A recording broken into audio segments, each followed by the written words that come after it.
नमस्कार दर्शक बंधु मु देवी प्रसाद दास आपण मानक स्वागत करुच्ची आपण मानक प्रिय चैनल ओम ओडिया एस्ट्रो को।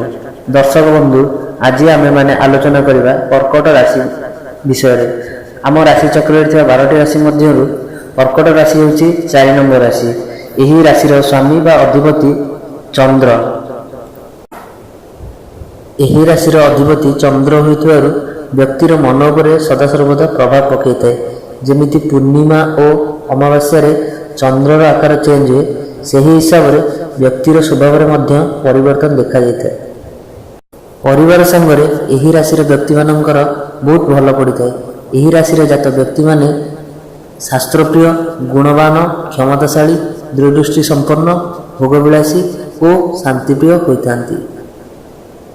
यही राशि जात व्यक्ति मानकर शरीर गठन बहुत सुंदर होता है। जेहेतु यही राशि राष्ट्राधिपति होती चंद्र, तेणु ये व्यक्ति माने सदासर्वदा आमर कूल स्वभाव रही था।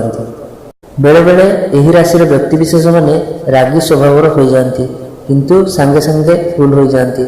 स्मरण शक्ति बहुत बढ़िया रही है। पुराणु अति पुराणा कथा को एमाने मन रखि था।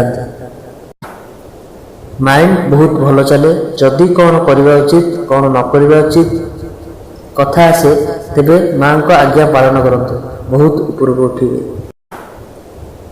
यही राशि व्यक्ति माने बहुत हनेस्ट थांती। लकी कलर होची ब्लू और सिल्वर। लकी स्टोन होची मोती। लकी नंबर होची 2, 7 और 9। दर्शक बंधु यही तथ्यटी थिला कर्कट राशि विषय।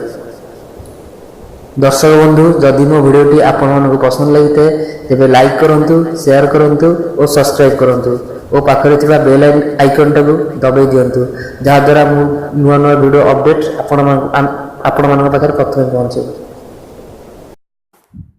एमती नुआ नुआ वीडियो देखिबा पई आपण माने आम चैनल को सब्सक्राइब करंतु। जय जगन्नाथ।